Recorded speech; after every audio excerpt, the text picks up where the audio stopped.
开始了。 Hello everyone. Today we're going to introduce a concept for you, a symbol table. My name is Meng Xu. I'm going to give you a little bit introduction, and I will hand over to Fang Yuan to give you examples. And thanks for Zuolin takes the camera. And so, the symbol table is a data structure used by language translators such as the compilers. So there are 6 steps to building the symbol table. The first step is we need to initialize the location counter to 0 and reads. The second step is reads in one line of the program, and then we break the line into its parts like label operations and opcals. And then we insert a new label into the symbol tables and table and associate the value of the location counter with the label. And the fifth step is we examine the operations, and then the final step is we return to the step 2 and go and then follow the 6 steps as well. And so I will hand over to Fang to take the examples. Here let's have a look at the example. Is a simple example that has 2 variables, and here we use a loop, so this program is an infinite loop forever. So when we enter the variable to set the register R2 to set the register R1 to the variable value, and we lower from the initial to register 1, and then save the sum to R1. So let's consider the first line of this program. The first line is labeled with a main. So this is a machine instruction.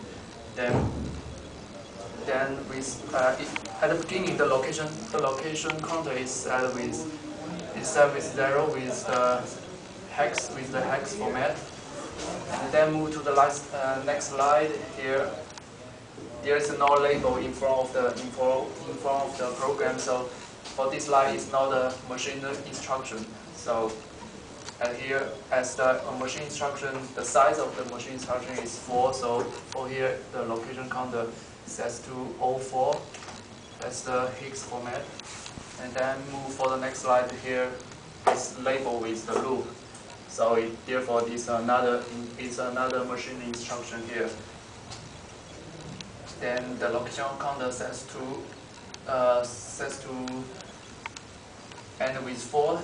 That's 08 with the full hex format. So here's the algorithm for this program. And when we move on, when there's no label, then every time there's no label, the location counter ends with 4. And if there is a label, if there is a label in front of the program, then this label enter into the symbol table. So in our symbol table, there are 1, 2, 3, 4, 5. There are 5 labels in our symbol table. The first one is main, and the second one is loop, and then it comes with initial, and then it's the sum, and the last is the variable. For the first label made, the symbol table is set to 0, as it's the first line of our program.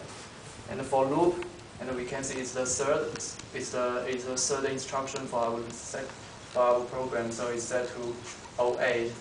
That's all in the hex format. And if we continue, we can see the initial and so on. And each line with 4. So it's OC and so on. So after we run a program, we get this symbol table here. So afterward, the program has a label that enters into the symbol table and with its value and with its address. So that's the symbol table.